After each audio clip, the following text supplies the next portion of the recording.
putting in place that plan to contain and stamp out COVID-19 once again. Going hard and early has worked for us before. While we know that Delta is a more dangerous enemy to combat, the same actions that overcame the virus last year can be applied to beat it again. I'll now pass to Dr. Bloomfield. Thank you, Prime Minister. Kia ora koutou katoa. So just to update you on the details around the community case that we announced this afternoon. To recap, just after midday I was alerted to a positive COVID-19 test result in Auckland. This case was identified when the person presented to their GP yesterday, Monday, with symptoms and was tested. So, to start with, I want to thank both the person who has tested positive and, of course, the general practice. We can only act on cases if we know they are there as soon as possible. The case is a 58-year-old male from a household in Devonport on the North Shore of Auckland.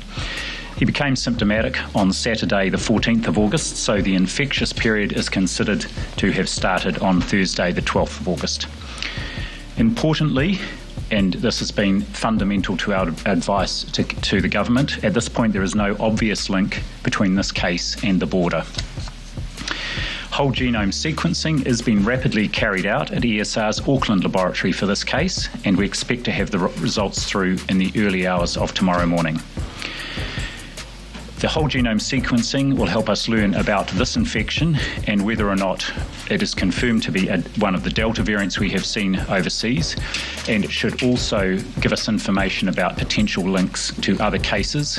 You will be aware that every case that we have in New Zealand in managed isolation, the sample goes to ESR for testing for whole genome sequencing. That's not always successful, but we have a database, of course, of all the previous ones that have been sequenced successfully. As I said, we are assuming that we have a case of Delta that we are dealing with.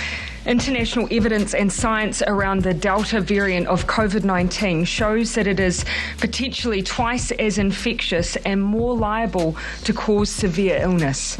As Professor Skegg's report set out last week, with Delta raging around the world, it was experts' view that it was not a matter of if but when.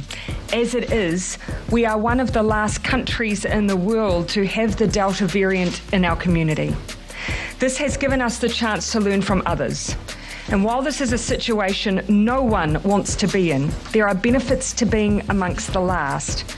We are in the position to learn from experience overseas and what actions work and what actions don't work. On that front, Delta has been called a game changer, and it is.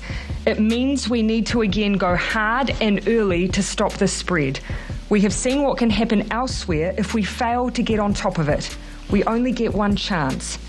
That's why Cabinet has met this afternoon and made the decision that New Zealand will move to Alert Level 4 from 11:59 p.m. tonight.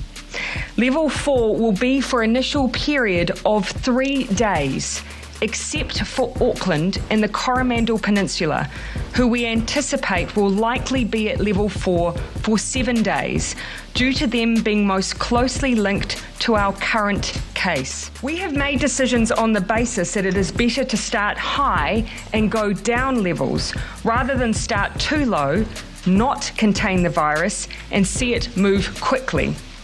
We've seen the dire consequences of taking too long to act in other countries, not least our neighbours.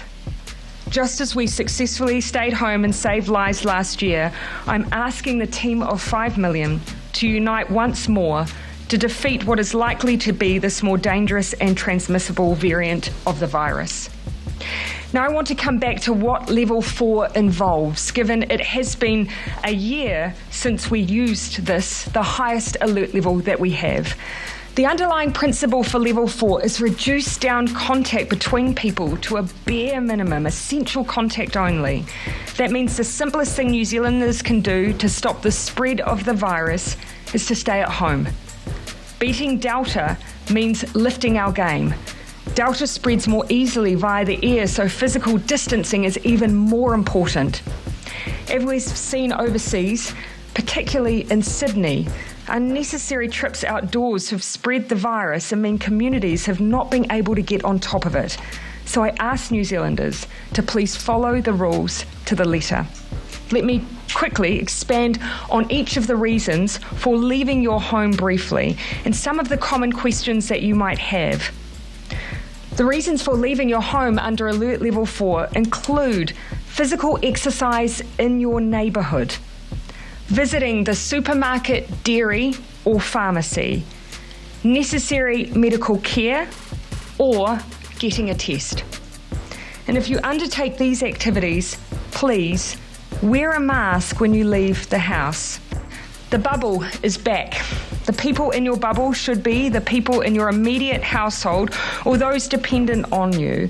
Once you go into a bubble, you must stay in it and others cannot join. That risks spreading COVID.